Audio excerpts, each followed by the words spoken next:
Magandang umaga po, Sir Eric. Itong ibabahagi ko ay nangyari noong nasa probinsya pa lamang kami. Siya nga pala, tawagin ninyo ako sa pangalang Jose. At itong kwento ko ay patungkol sa bagong tindera na nauwi nakarating sa baryo namin. Tahimik ang aming baryo. Matiwasay kaming namumuhay kahit pa na napakaliblib nun. Ang mga tao ay nagtutulungan din, kaya wala kang pangamba sa kung anumang mangyayari sa bawat isa.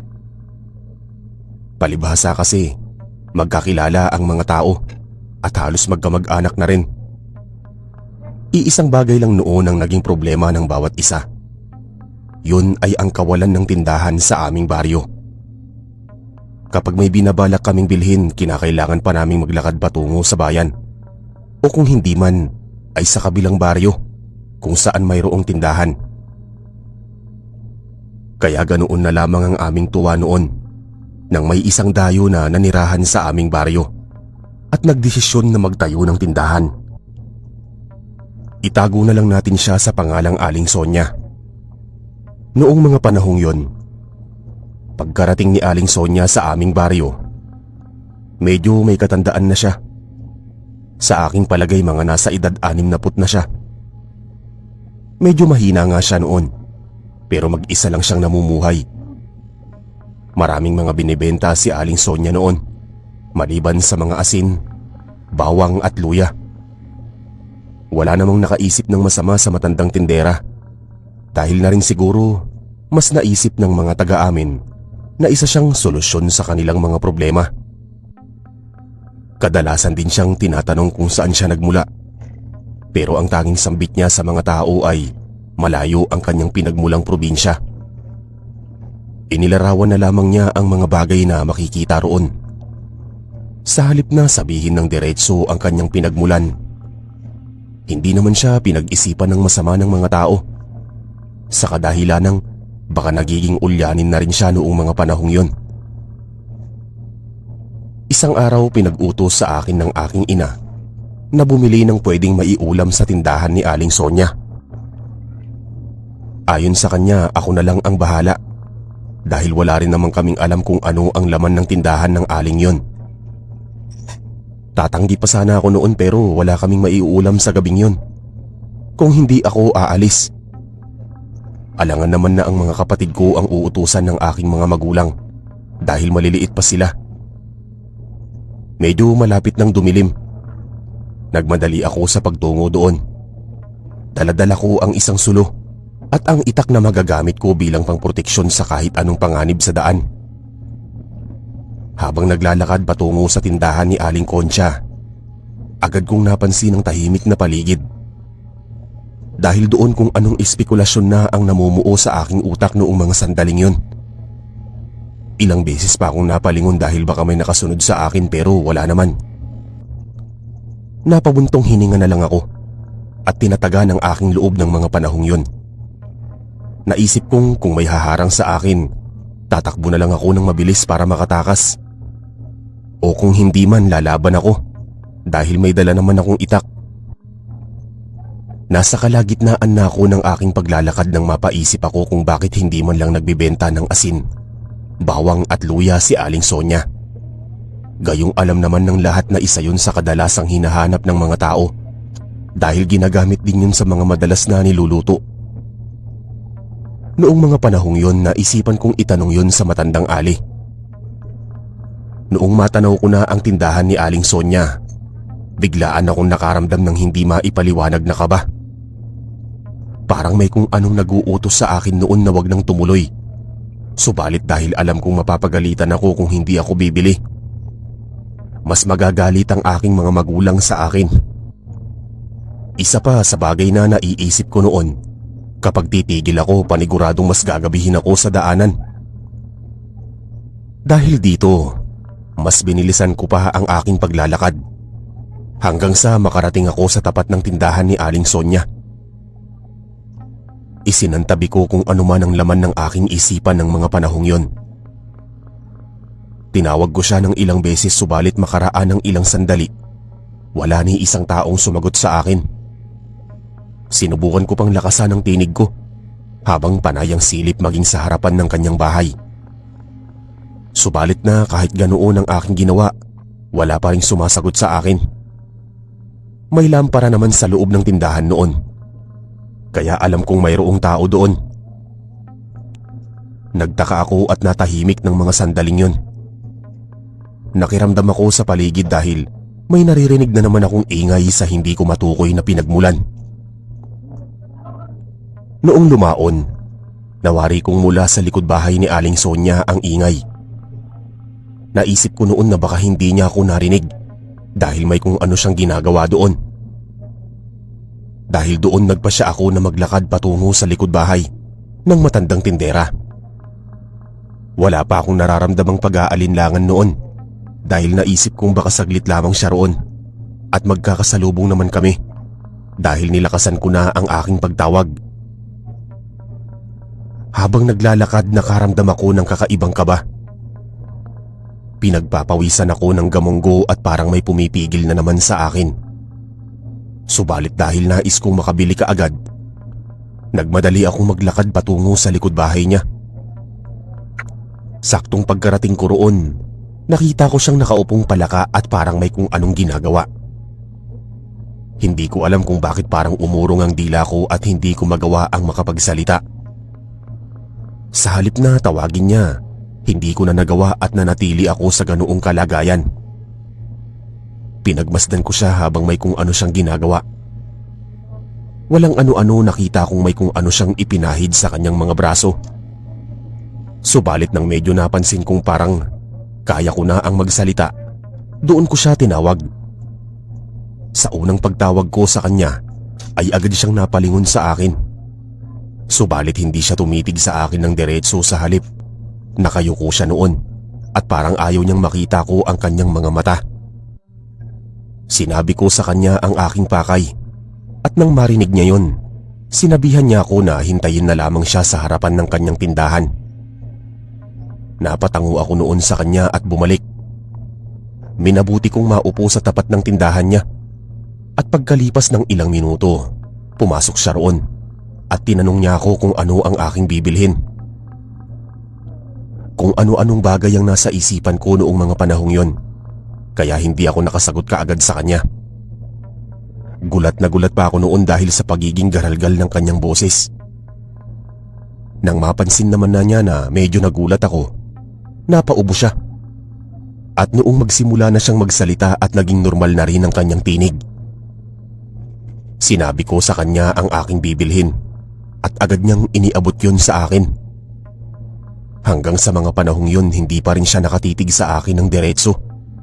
Kaya pagkabigay ko sa kanya ng bayad, nagmadali na akong umalis. Ni hindi na nga ako nakapagpaalam sa kanya dahil sa pangingilabot ng aking naramdaman. Noong pauwi na ako sa aking bahay, wala akong ginawa noon kung hindi ang tumakbo. Ibang bagay kasi ang iniisip ko patungkol kay Aling Sonia, kaya lalo akong kinakabahan. Napatanong pa ako noon sa aking isipan kung ano ang ginagawa niya sa likod ng kanyang bahay at kung ano ang kanyang ipapahid sana sa buo niyang katawan. Isa pang katakataka ng mga panahong yun ay kung bakit hindi siya nakatitig sa akin ng diretso. Habang tumatakbo noon, naramdaman kong parang may nakasunod sa akin. Hindi nga lang ako sigurado kung ano, pero malakas ang pakiramdam ko. Sa katunayan nga noon, naninindig ang aking mga balahibo sa batok dahil sa pangingilabot. Ilang beses pa akong napalingon sa aking likuran ngunit wala naman akong nakikita. Dahil dito, minabuti kong nagdasal sa aking isipan dahil sa aking takot na naramdaman. Alam ko kasi sa aking sarili na yun lang ang magiging panlaban ko sa hindi ko nakikitang puwersa. Pagkarating ko naman sa aming bahay, agad na nagtanong ang aking mga magulang kung bakit hinihingal ako at parang may kung anong kinatatakutan. Sinabi ko naman kaagad sa kanila na parang may nakasunod sa akin habang ako'y pauwi. Dahil sa aking sinabi, nagmadaling lumabas ang aking ama para tignan kung may nakasunod nga sa akin. Makalipas ang ilang minuto, bumalik siya at napapailing.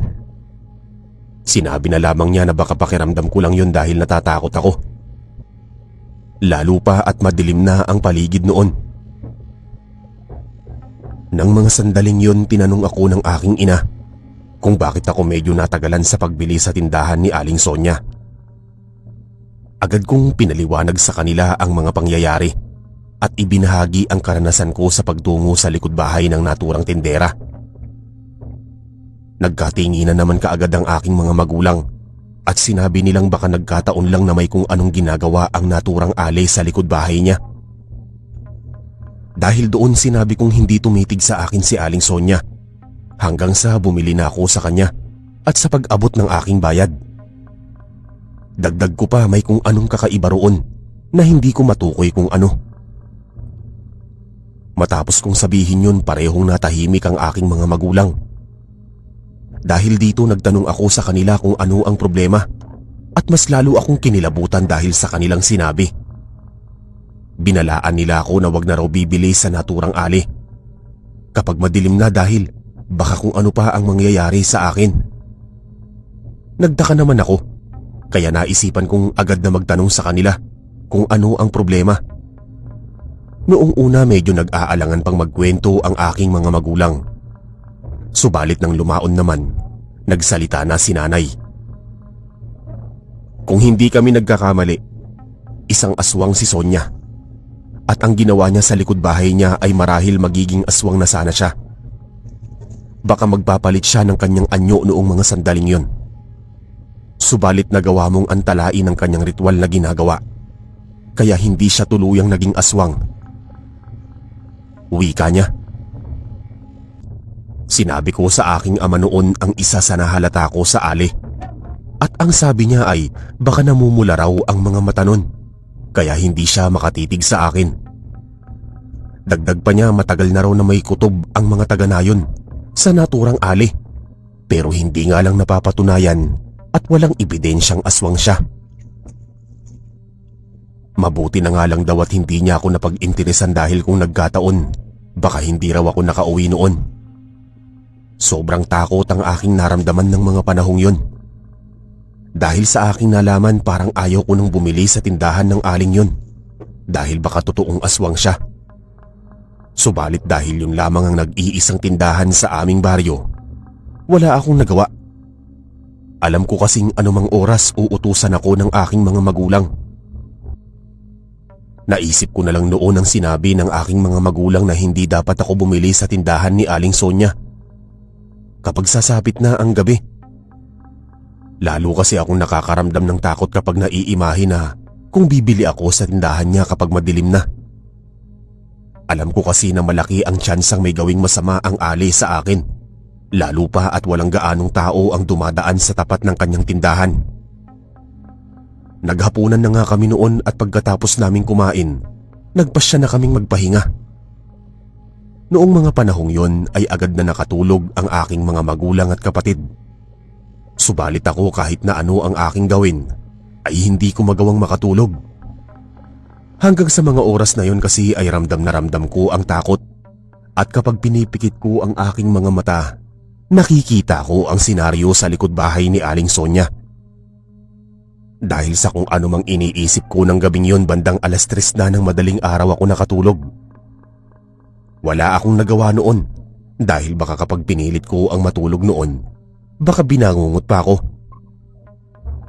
Wala akong naging pakialam kung inaantok pa akong papasok noon. Ang iniisip ko kasi ay mailayo na rin ako sa masamang panaginip na posible ko pang ikapahamak.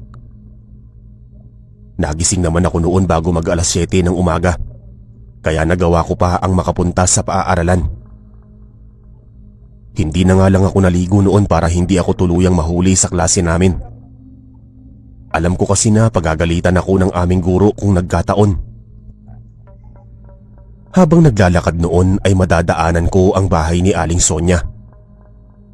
Lilihis na sana ako ng aking dadaanan noon pero dahil mag-aaksaya lang ako ng oras, wala akong ibang magpagpipilian. Kahit pa na natatakot ako noong mga panahong yun, pinilit ko ang dumaan sa tapat ng kanyang bahay at tindahan. Tahimik naman kasi noon ang paligid at sa aking pagkawari ay walang tao doon. Ilang beses pa akong napasilip sa tindahan pero wala roon si Aling Sonia. Dumiretso ako sa aking paglalakad at sa kabutihang palad, hindi ako nahuli sa klase. Naging maayos naman noon ang aking buong araw at medyo nawala ang aking takot dahil may mga kasama na ako noon sa pag-uwi sa aming baryo. Habang pauwi noon, naisipan kong ikwento sa aking kaklase at kaibigan ang patungkol sa aking naging karanasan. Nagulat naman sila at sinabi na marahil aswang ang aling yun. Sinabihan pa nila ako na kung gusto ko raw na malaman kung totoong aswang ang naturang tindera, ay gamitan ko raw ng kalamansi. Nagtataka naman ako at agad na nakuryoso patungkol sa koneksyon ng kalamansi at ng aswang. Dahil noon, ikinuwento ng aking kaibigan kung ano ang gamit nun. Pagkatapos kong malaman kung para saan ang kalamansi, nagkaroon ako ng ideya. Subalit ang problema lamang noon ay hindi nagtitinda ng karne si Aling Sonia at wala man lang siyang ibinibenta kahit na mga isda. Sinabi ko yun sa kaibigan ko at ang tanging wika lamang niya sa akin ay maghintay na lang ako ng tamang tiyempo. Dagdag pa niya, maging ang mga magulang daw niya ay may hinala ng aswang ang bagong tendera sa aming baryo. At mas lalong tumibay ang paghihinala nila dahil sa aking naging karanasan. Agad naman akong napalunok ang aking laway dahil hindi ko inaakalang yun din pala ang iniisip ng aking kaibigan at ng kanyang mga magulang. Medyo nagsisipa akong sinabi sa kanya ang naging karanasan ko. Dahil sa aming pagkikwentuhan, hindi namin namalayan na malapit na pala kami sa bahay ni Aling Sonia. Nagkatitigan pa kami noon at napansin kong parang may kung anong binabalak ang aking kaibigan. Dahil may kung ano nga siyang binabalak, pabulong ko siyang tinanong kung ano yon. Ang sabi naman niya ay susubukan daw naming silipin ang loob ng bahay ng tindera. Nag-alangan ako noon at napaisip na masama ang aming gagawin. Isa pa sa aking ikinababahala noon ay baka mahuli kami ng naturang matandang ali at kung ano pa ang gagawin niya sa amin. Napalunok pa ako noon ng aking laway at parang may nagtutulak sa akin na wag tumuloy. Subalit dahil nagsisimula ng maglakad ang aking kaibigan, ay pinipilit niya akong sumama sa kanya. Wala na akong nagawa kung hindi ang magpatianod sa kanyang kagustuhan. Sinabihan ko na lang siya na kapag naroroon ng ali at mahuhuli niya kami, tatakbo kaming dalawa ng aking kaibigan para hindi niya kami mahuli. Yun nga ang aming ginawa. Maingat kaming lumapit sa bahay ni Aling Sonia at nang naroroon na kami ay sumilip kami sa bintana. Nagkataon kasing bukas yun kaya malaya kaming nakasilip doon. Pagkasilip namin ng aking kaibigan, agad naming iginala ang paningin sa paligid. Wala kaming nakitang kahina-hinala roon subalit pareho kaming napatakip ng aming ilong dahil sa nakakasulasok na amoy na nagmula doon. Alam naming pareho na hindi lang yun amoy ng kung anong basura. Para kasing bulok na karne yun. Noong mga panahong yun, sinubukan pa sana ng aking kaibigan na pumasok sa bahay ng ali. Subalit pinigilan ko siya dahil ang sabi ko, baka tuluyan kaming mahuli kapag gawin niya yon. Napalingon naman siya sa akin dahil sa aking winika at nataon na may narinig kaming mga yabag na papasok sa naturang silid kung saan kami nakasilip. Dali-dali ko siyang niyaya na aalis na kami. Baka mahuli kami ng tindera. Ayaw pa sana niya mga panahong yun. Ngunit nang marinig naming papalapit na ng papalapit ang ali, nauna na akong bumaba sa kanya at maglakad. Wala namang nagawa ang aming kaibigan kung hindi ang bumaba na rin at tumakbo ito. Dahil sa kanyang ginawa ay hinabol ko siya hanggang tuluyan na kaming makalayo sa bahay ni Aling Sonia. Habang tumatakbo kami ay naririnig namin ang pagsigaw ng ali. Kinabahan ako noon dahil sa aking isipan ay baka nalaman niyang sumilip kami sa kanyang bahay. Subalit para hindi kami mahuli ay mas binlisan pa namin lalo ang pagtakbo. Nang tuluyang makalayo kami doon na kami tumigil at pagkatapos pinag-usapan kung ano ang aming natuklasan sa naturang bahay. Ayon kasi sa kanya, kahit pa wala kaming makitang kakaiba, kung pagbabasihan ng amoy doon, hindi maipagkakailang may kakaiba sa naninirahan doon. Minabuti ko noon na dumiretso sa pag-uwi at hindi ko na sinabi sa aking mga magulang kung ano ang aming ginawa. Alam ko kasing pagagalitan nila ako kapag sinabi kong ginawa namin ng aking kaibigan ng bagay na yon. Dumaan ang mga araw at hindi ako napadaan sa bahay ni Aling Sonya. Nagkaroon kasi ng same break, kaya wala na akong balita sa kung ano man ang nangyayari noon. Subalit isang araw, sinabi ng isang kanayon naming may karne ng baboy na binibenta si Aling Concha. Dahil nananabik na rin kami noon, inutusan ako ng aking mga magulang na bumili roon. Nang mga sandaling yun ay nagkaroon ako ng ideya. Naisip ko kasi ang minsang naikwento sa akin ng aking kaibigan. Kaya bago tuluyang dumiretso sa tindahan ni Aling Sonya, pumitas muna ako ng 3 piraso ng kalamansi. Napapangiti pa ako noon sa kung anumang plano na pumapasok sa aking isipan. Dumiretso ako sa kanyang tindahan at pagkatapos ay walang pagdadalawang isip akong bumili ng 1 kilo ng karne ng baboy. Ilang beses pa siyang napatitig sa akin, kaya napayuko ako. Naisip ko kasi na baka nakikilala niya ako at matandaan niya ang aking itsura na isa sa mga sumilip sa kanyang bahay. Pagkatapos kong makabili, nagmadali akong maglakad pa uwi. Ramdam kong sinusundan niya ako ng kanyang paningin, pero wala akong naging pakialam.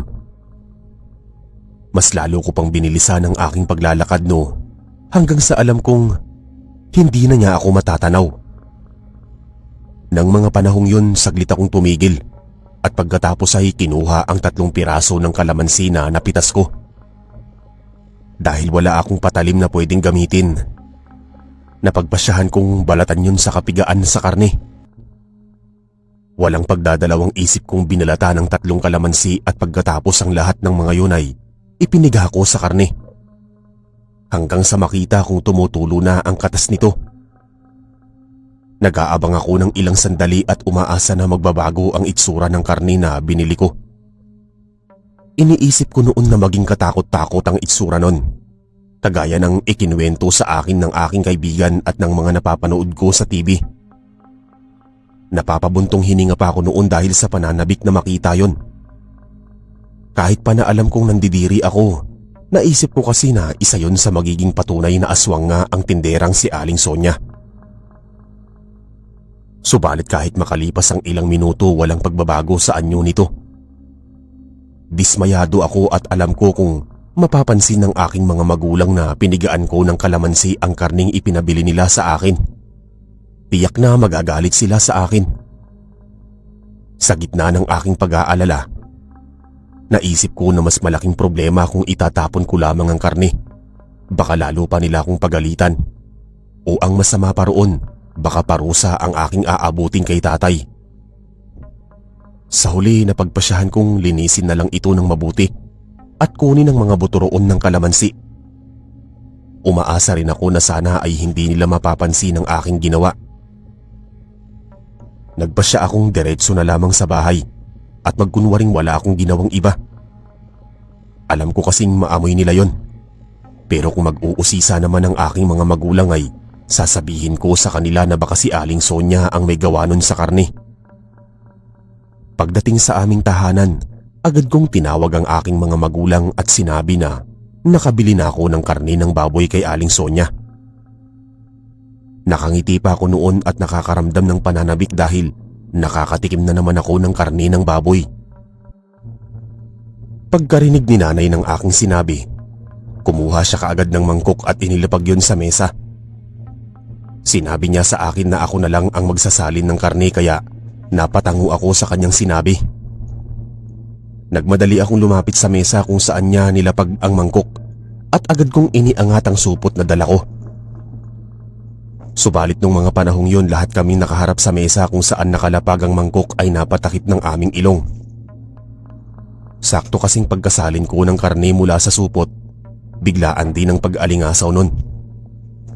Hindi ko kayang ipaliwanag yun pero parang patay na dugo ang amoy at hinahaluan ng nabubulok na karne na inuuod na. Tinignan namin ang karning yon at halos hindi kami makapaniwala sa aming nasaksihan. Itim na itim kasi yon at halatang nabubulok na. Kita ko rin na may mga uod na roon at gumagalaw pa. Ang labis ko pang ikinatakot ay noong mapansin kong parang may tattoo pa ang karne na nangangahulog ang karne yon ng tao. Kapansin-pansin din kasi ang kutis nun at porma ng balat na katulad talaga ng balat ng tao. Sa aming palagay ay lalaki ang taong pinagkunan ni Aling Sonia ng karning yon. Lahat kami ay nandiri doon at hindi na rin ako makatitig doon ng diretso.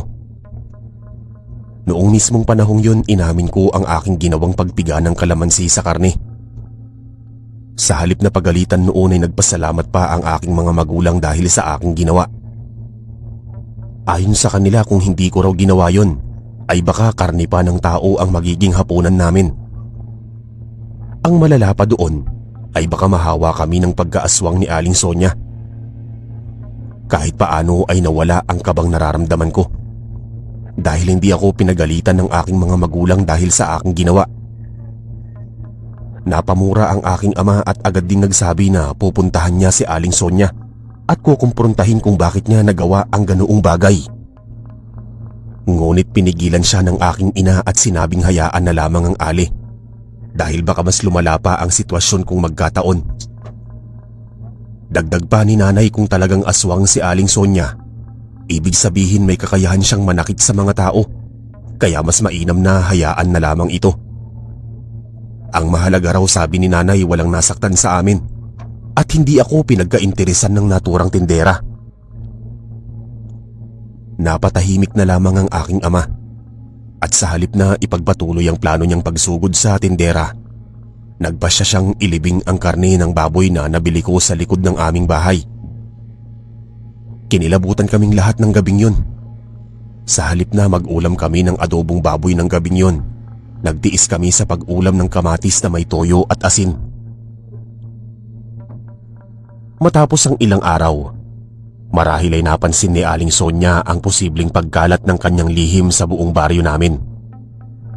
Kaya bigla na lang kaming nagulat nang isara niya ang tindahan at iwan ang kanyang tahanan.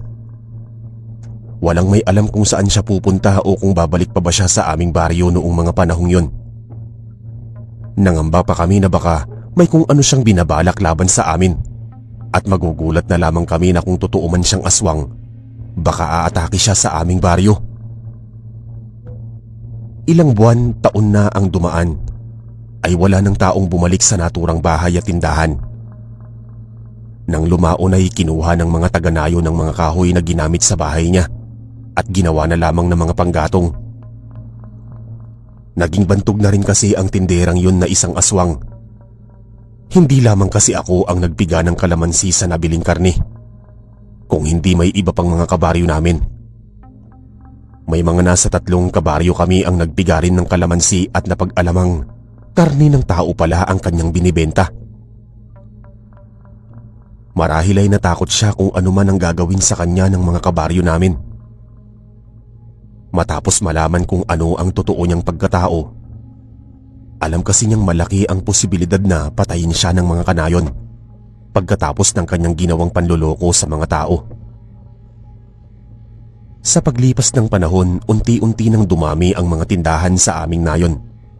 Kasabay ng pag-unlad, dumating din ang kuryente at mga modernong teknolohiya sa aming lugar na nagdulot ng pag-iba sa uri ng pamumuhay ng mga tao. Dahil dito, unti-unti ring nawala ang dating kinatatakutan at ang mga